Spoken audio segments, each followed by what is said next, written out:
Hello વિદ્યાર્થી મિત્રો, આપ સૌનું આપની યુટ્યુબ ચેનલ પર હાર્દિક સ્વાગત છે।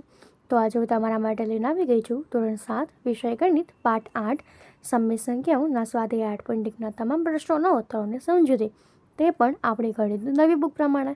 તે પહેલાં તમે જો આપણી ચેનલને લાઇક અને સબસ્ક્રાઈબ ન કરી હોય તો તે જરૂરથી કરી દેજો।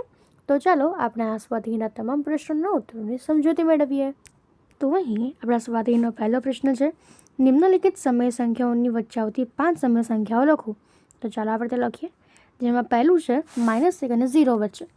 તો સૌપ્રથમ આપણે -1 અને 0ને 6/6 વડે ભાગી લઈએ અને ગુણી લઈએ તો તે થશે -1 બરાબર, એટલે તેને 6/6 વડે ગુણતા -6/6 અને 0ને થશે 0/6, તો એટલે 0 જ થશે। તો માટે તેના વચ્ચે આવતી સંખ્યાઓ જે છે એ થશે -6/6, એનાથી મોટી -5/6, એનાથી મોટી -4/6, એનાથી મોટી -3/6, એનાથી મોટી -2/6, એનાથી મોટી -1/6 અને એનાથી મોટી 0।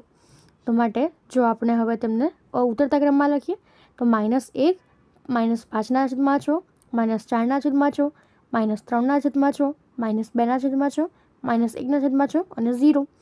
તો માટે આમ જો -1 અને 0 વચ્ચે આવતી 5 સમય સંખ્યાઓ લખીએ તો તે થશે -5/6, -4/6, -3/6, -2/6 અને -1/6। એના પછી બીજો પ્રશ્ન છે કે -2 અને -1, તો તેમને પણ આપણે 6/6 વડે ગુણી લઈએ તો તે થશે -12/2 અને -6/6। તો માટે તે થશે -11/6, એનાથી મોટી -10/6, એનાથી મોટી -9/6, એનાથી મોટી -8/6, એનાથી મોટી -7/6 અને એનાથી મોટી -6/6, જે આપણો -1 થશે। તો માટે આમ -2 અને -1 વચ્ચે આવતી જે 5 સમય સંખ્યાઓ છે તે થશે -11/6, -10/6, -9/6, -8/6 અને -7/6। એના પછી ત્રીજું છે -4/5 અને -2/3। તો અહીં તેમનો લસા જે છે 15 છે, પણ તેમને સમછેદી બનાવવા માટે આપણે 45 લઈ લઈએ। તો માટે -4/5 ને જો આપણે 45 કરીએ તો સૌપ્રથમ તેને 15 કરીએ, લસા સરખું કરીએ તો કે -4 × 3 / 5 × 3 એટલે -12/3 15, તો તે થશે -24/30 અને -36/45। એવી જ રીતે જો -2/3 ને આપણે 45 કરીએ તો તે થશે -10/15, -20/30 અને -30/45। તો હવે -4/5 એટલે -36/45 અને -2/3 એટલે -30/45। તો માટે તે થશે -4/5, એનાથી મોટી -35/45, -34/45, -33/45, -32/45, -31/45 અને એનાથી મોટી થશે -3/2 એટલે કે -30/45। તો માટે -4/5 અને -2/3 વચ્ચે આવતી જ આપણે સમય સંખ્યાઓ લખીએ તો તે થશે -35/45, -31/45, -33/45, -32/45 અને -31/45, જે આપણી 5 સમય સંખ્યાઓ થશે। એના પછીનો આપણો પ્રશ્ન છે કે -1/2 અને 2/3। તો અહીં તેમનો લસા 6 થશે, તો આપણે છેદને સરખો કરી દઈએ 6 કરીને। તો -1/2 એટલે તે થશે કે -3/6 અને 2/6 તો તેને 2 વડે ગુણીએ તો તે થશે 4/6। તો માટે -3/6 અને 4/6 એટલે કે -1/2 અને 2/3 વચ્ચે આવતી સમય સંખ્યાઓ। તો -3/6 એટલે કે -1/6, એનાથી મોટી થશે -1/6, 3, એના પછી -1/6, 0, 1/6, 1/3, 1/2 અને 2/3। તો તે આપણની સમય સંખ્યાઓ થશે -1/6, -1/3, 0, 1/6 અને 1/3। પછીનો આપણો બીજો પ્રશ્ન છે કે પેટર્નમાં વધુ 4 સમય સંખ્યાઓ લખો। તો અહીં આપણી પહેલી પેટર્ન છે કે -3/5, -6/10, -9/15 અને -12/20। તો આ પેટર્નમાં આપણે જોઈ શકીએ છીએ કે તે 3ના અને 5ના ગુણિતો છે। તો માટે તેની પછીની સંખ્યાઓ જે છે આપણે આ રીતે લખી શકીએ કે અહીં જે -3/5 જે છે તેને આપણે લખી શકીએ કે -3 × 1/5 × 1, -6/10 છે તો તેને આપણે લખી શકીએ કે -3 × 2 / 5 × 2, -9/15 એટલે -3 × 3 / 5 × 3, -12 × 20/20 તો તે થશે -3 × 4/5 × 4. તેના પછીની જે છે તે આપણી પાસે થશે કે -3 × 5 / 5 × 5, -3 × 6 × 5 × 6, એના પછી -3 × 7/5 × 7, અને એના પછી -3 × 8/5 × 8, એટલે કે તે થશે -15/25, -18/30, -21/35 અને -24/40. એના પછી છે કે -1/4, -2/8, -3/12. તો અહીં તે 1 અને 4ના ગુણિતો છે, તો માટે એના પછીની સંખ્યાઓ થાય -1 × 4/4 × 4 એટલે -4/16, -1 × 5/4 × 5 એટલે -5/20, અને -1 × 6/4 × 6 એટલે તે થશે -6/24. એના પછી ત્રીજી જે છે એમાં આપણને આપ્યું છે કે -1/6 × 2/12, -3/3/18 અને 4/-28. તો અહીં તેને આપણે લખી શકીએ કે -1 × 1/6 × 1, -1 × 2 × -6/2. એવી રીતે આ પેટર્ન આપણે લખી શકીએ. તેના આગળની પેટર્ન થશે કે 1 × 5 / -6 × 5, 1 × 6 / -6 × 6, 1 × 7 / -6 × 7 અને 1 × 8 / -6 × 8, એટલે તે થશે 5/-30, 6/-36, 7/-42 અને 8/-48. તો આપણે આ રીતે આ પેટર્નને પૂર્ણ કરી શકીએ. એના પછી આપણને ચોથી આપી છે કે -2/3, 2/-3, 4/-6 અને 6/-9. તો માટે અહીં આ પેટર્ન આપણને આપી છે કે -2 × 1/3 × 1, 2 × 1/-3 × 1, 2 × 2/-3 × 2, 2 × 3/-3 × 3. તો આગળની પેટર્ન થશે 2 × 4/-3 × 4, 2 × 5/-3 × 5, 2 × 6/-3 × 6, 2 × 7/-3 × 7, એટલે તેની આગળની સંખ્યાઓ થશે 8/-12, 10/-15, 12/-18 અને 14/-21. એના પછીનો હવે આપણો ત્રીજો પ્રશ્ન છે કે નીચેના માટે 4 સમાન સંખ્યાઓ સમય સંખ્યાઓ લખો. તો આપણને પહેલું આપ્યું છે કે -2/7. તો અહીં આપણે તો જો તેને સંક્ષિપ્ત કરીએ તો તે થશે -2/7, 2 × 2/7 × 2 એટલે -14/14. એને જો 3 વડે ગુણીએ તો -6/21, 4 વડે ગુણીએ તો -8/28 અને 5 વડે ગુણીએ તો -10/35. તો 4 સમાન સંખ્યાઓ થશે તો -4/14, -6/21, -8/28 અને -10/35. એના પછી બીજી સંખ્યા છે 5/-3. તો તેને જો 2 વડે ગુણીએ તો તે આપણને મળશે 10/-6. જો તે સંખ્યાને 3 વડે ગુણીએ તો તે થશે 15/-9. જો તેને 4 વડે ગુણીએ તો તે આપણને મળશે 20/-12 અને 5 વડે ગુણીએ તો 25/-15. એટલે આમ સમાન 4 સમય સંખ્યાઓ જે છે તે આપણને મળશે 10/-6, 15/-9, 20/-12 અને 25/-15. એના પછી ત્રીજું છે કે 4/9. તો તેને આપણે જો 2 વડે ગુણીએ તો 8/18, 3 વડે ગુણીએ 12/27, 4 વડે ગુણીએ 16/36 અને 5 વડે ગુણીએ તો 20/45. તો આમ એની 4 સમાન સમય સંખ્યાઓ 8/18, 12/27, 16/36 અને 20/45. એના પછીનો આપણો ચોથો પ્રશ્ન છે કે સમય સંખ્યા પર નીચેની સંખ્યાઓનું નિરૂપણ કરો. તો આપણી પહેલી સંખ્યા છે 3/4. તો તેને આપણે 1 અને 2 0 અને 1ની વચ્ચે લખી શકીએ કે 0 અને 1ની વચ્ચેનો જે ત્રીજો કાપો છે તે આપણો 3/4 બનશે. એના પછી બીજી જે છે તે આપણને આપી છે કે -5/8. તો તે 0 અને -1 વચ્ચે થશે.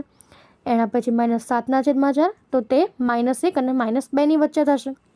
એના પછી 7/8 તો તે 0 અને 1ની વચ્ચે 8મો કાપો થશે. તો હવે એના પછીનો આપણો 5મો પ્રશ્ન છે કે બિંદુઓ PQRSTUA અને B સંખ્યા રેખા પર એવી રીતે આવેલા છે કે જ્યાં TR = RS = SU અને AP = PQ = QP થાય છે. તો PQRS વડે દર્શાવવાથી સમય સંખ્યાઓ લખો. તો અહીં બે સંખ્યાઓ વચ્ચેના ભાગને 3 ભાગમાં વહેંચવામાં આવ્યા છે. તેથી A = 6/3, P = 7/3, Q = 8/3 અને B = 9/3. તેમજ ટી જે છે તો -3/3, આર જે છે એ -4/3, એસ જે છે એ -5/3 અને યુ જે છે એ -6/3 તથા પી જે છે 7/3, ક્યુ તો 8/3, આર જે છે એ -4/3 અને એસ છે -5/3. એના પછીનો આપણો છઠ્ઠો પ્રશ્ન છે કે નીચે આપેલી જોડીઓમાંથી કઈ જોડી સમાન સમય સંખ્યાનું નિરૂપણ કરે છે? તો સૌપ્રથમ અહીં આપણને પહેલી જોડી આપી છે -7/21 અને 3/9. તો અહીં આપણે તેમને અતિસંક્ષિપ્ત સ્વરૂપ આપીએ તો તે થશે -7/21 એટલે -1/3 અને 3/9 એટલે 1/3. તો અહીં -1/3 ડઝ નોટ ઇક્વલ્સ ટુ 1/3. તો માટે તે સમાન સમય સંખ્યા નિરૂપણ કરતી નથી. એના પછી બીજું છે કે -16/20 અને 20/-25. તો જો તેને અતિસંક્ષિપ્ત સ્વરૂપ આપીએ તો -16/20 એટલે -4/5 અને 20/-25 તો તે પણ -4/5. તો અહીં -16/20 ઇઝ ઇક્વલ્સ ટુ 20/-25. તેથી તે સમાન સમય સંખ્યાની જોડીનું નિરૂપણ કરે છે. એના પછી ત્રીજું છે -2/-3 અને 2/3. તો અહીં -2/-3 એટલે 2/3 અને બીજું 2/3 તો તે પણ સમાન છે, તેથી તે પણ નિરૂપણ કરશે. એના પછી ચોથું છે -3/5 અને -12/50. તો અહીં -3/5 તો એવાને એવા રહેશે અને -12/50 એટલે -6/25. તો અહીં જે -3/5 છે A does not equals to -6/25 એટલે કે -12/50. તેથી તે નિરૂપણ નહીં કરે. અને પાંચમું છે 8/-5 અને 24/15. તો જો તેમને આપણે અતિસંક્ષિપ્ત સ્વરૂપ આપીએ તો -8/5 અને -24/15 એટલે -8/5. તો એ બંને સમાન છે, તેથી આ જ જોડી છે તે સમય સંખ્યાનું નિરૂપણ કરશે. એના પછીનું આપણું છે કે 1/3 અને -1/9. તો અહીં આપણે જોઈ શકીએ છીએ કે 1/3 જે છે એ અને -1/9 એ બે સમાન નથી, તેથી તે આ જોડી નિરૂપણ કરે નહીં. એના પછીનું છે કે -5/-9 અને 5/-9. તો અહીં -5/-9 એટલે 5/9 અને 5/-9. તો આ બે સમાન નથી, તેથી તે પણ એ સમાન સમય સંખ્યાનું નિરૂપણ નહીં કરે. તો હવે એના પછીનો આપણો 7મો પ્રશ્ન છે કે નીચે આપેલી સમય સંખ્યાઓને અતિસંક્ષિપ્ત સ્વરૂપે ફરીથી લખો. તેમાં આપણું પહેલું છે -8/6. તો જો આપણે તેને અતિસંક્ષિપ્ત સ્વરૂપે લખીએ તો સૌપ્રથમ 8 અને 6નો ગુસા જે છે 2 થાય, તો એના વડે અંશ અને છેદને ભાગી લઈએ એટલે -8/2 છેદમાં 6/2 એટલે તે થશે -4/3. એના પછી બીજું છે 25/45. તેમનો ગુસા 5 થાય, તો તેના વડે જો આપણે અંશ અને છેદને ભાગી દઈએ તો તે આપણને મળે 5/9. એના પછી ત્રીજું છે -44/72. તો તેનો ગુસા જે છે આપણને 4 મળશે, તો 4 વડે જો આપણે અંશ અને છેદને ભાગી લઈએ તો તે થશે -11/18.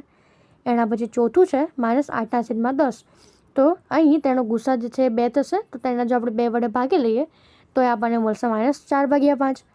એના પછીનો આપણો પ્રશ્ન છે કે ગ્રેટર દેન, લેસ દેન અને ઇક્વલમાંથી યોગ્ય સંકેત પસંદ કરીને ખાલી જગ્યા ભરો. જેમાં આપણને પહેલું આપ્યું છે -5/7 અને 2/3. તો અહીં જે માઇનસ છે એ નાની સંખ્યા થઈ અને પ્લસ છે મોટી સંખ્યા થઈ, માટે જે અહીંયા 2/3 છે એ મોટી થશે, તો માટે વચ્ચેની જે સાઇન છે લેસ દેન થશે. એના પછી બીજું છે -4/5 અને -5/7. તો અહીંયા સમછેદ બનાવવા માટે આપણે તેનો લસા સરખો કરવો પડે, એટલે છેદ સરખો કરવો પડે, એટલે આપણે છેદને 35 કરી દઈશું, જેનો લસા નીકળશે. તો માટે -4/5 ને 7 વડે ગુણીએ એટલે -28/35 અને -5/7 ને જો આપણે 5 વડે ગુણીએ તો તે થશે -25/35. તો અહીં જે -25 છે -28 કરતાં મોટા છે, તો માટે અહીંયા લેસ દેનની સાઇન આવશે.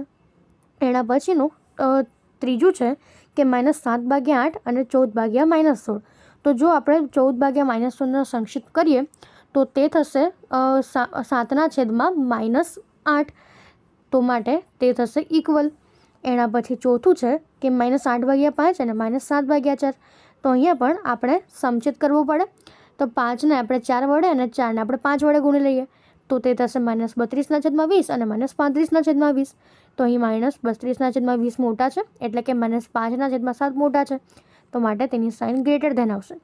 એના પછી પાંચમું છે 1/-3 અને -1/4. તો જો છેદ સરખો કરીએ તો તે થશે -4/12 અને -3/12, કે જેમાં -3/12 મોટા છે, એટલે કે -1/4 મોટા થશે, એટલે સાઇન જે છે લેસ ધેન આવશે. એના પછીનો હવે આપણો પ્રશ્ન છે કે 5/-11 અને -5/11, તો આ પણ આપણું સરખું થશે. એના પછી છેલ્લું છે કે 0 અને -7/6, તો અહીંયા 0 જે છે એ મોટું થશે, કારણ કે આ જે છે એ માઇનસમાં છે, તો સાઇન વચ્ચે ગ્રેટર ધેનની આવશે. એના પછીનો આપણો 9મો પ્રશ્ન છે કે નીચેનામાં દરેકમાં કઈ સંખ્યા મોટી છે? જેમાં પહેલું છે કે 2/3 અને 5/2, તો તેના માટે આપણે છેદ સરખો કરવો પડે. તો અહીં તેનો લસા નીકળશે 6, તો આપણે છેદમાં અને અંશને છેદને 2 વડે ગુણી લઈએ, તો તે થશે 4/6, અને અહીંયા આપણે છેદને 3 વડે ગુણી લઈએ, તો તે થશે 15/6. તો અહીં જે આપણે જોઈ શકીએ છીએ કે 5/2 છે એ મોટો થશે, એટલે કે 15/6 છે મોટું થશે. તો માટે 2/3 ઇઝ લેસ ધેન 5/2. એના પછી બીજું છે -5/6 અને -4/3, તો આપણે છેદ સરખા કરવા માટે 2ને સમછેદ કરવા પડે, તો માટે તેનો લસા નીકળશે આપણો 6. તો સૌપ્રથમ જે બીજી સંખ્યા છે તેને આપણે 2 વડે ગુણી લઈએ, તો થશે -8/6, અને બીજી સંખ્યા છે -5/6. તો અહીં જે પહેલી સંખ્યા -5/6 છે મોટી છે -8/6 કરતાં, તો માટે -5/6 ઇઝ ગ્રેટર ધેન -4/3. એના પછીનું ત્રીજું છે કે -3/4 અને 2/-3, તો માટે અહીં આપણે છેદ સરખો કરીએ, તો તે થશે 12. તો આપણને પહેલી સંખ્યા મળશે -9/12 અને બીજી સંખ્યા મળશે -8/12. તો આમ જે બીજી સંખ્યા છે -12 એ મોટી થશે, તો વચ્ચેની સાઇન જે છે લેસ ધેન આવશે. એના પછીનો હવે આપણો પ્રશ્ન છે કે -1/4 અને 1/4, તો અહીં જે 1/4 છે તે આપણા મોટા થશે. અને છેલ્લું છે કે -3.2 અને -3.4, તો તેના જો છેદ સરખા કરીએ તો આપણને એકમાં મળશે -115/35 અને બીજામાં મળશે -133/35. તો અહીં જે -115/35 છે તે આપણા મોટા થશે, એટલે કે -3.2 મોટા થશે. તો હવે એના પછીનો આપણો 10મો પ્રશ્ન છે કે નીચે આપેલી સમય સંખ્યાઓને ચડતા ક્રમમાં ગોઠવો. જેમાં પહેલું આપણને આપ્યું છે કે -3/5, -2/5 અને -1/5. તો અહીં સમછેદ છે, તેથી જો આપણે સરખાવી દઈએ તો તે થશે -3/5 is less than -2/5 is less than -1/5. એના પછી બીજું છે 1/3 -2/9 અને -4/3. તો સમછેદ કરવા માટે આપણે છેદમાં 9 લઈ લઈએ, તો જે પહેલી અને ત્રીજી સંખ્યા છે તેને આપણે 3 વડે ગુણી લઈએ, તો તે થશે 3/9 અને -12/9. તો માટે -12/9 is less than -2/9 is less than -3/9. તો તેનો ચડતો ક્રમ થશે -4/3 is less than -2/9 is less than 1/3. એના પછી ત્રીજું છે કે -3/7, -3/2 અને -3/4, તો આપણે છેદ સરખો કરવો પડે. તો માટે આપણે જો છેદને 28 કરી દઈએ, તો પહેલી સંખ્યા છે તેને આપણે 4 વડે ગુણીએ, તો તે થશે -12/28. બીજી સંખ્યા છે તેને આપણે 14 વડે ગુણીએ, તો તે થશે -14/28. અને ત્રીજી જે સંખ્યા છે તે થશે -21/28.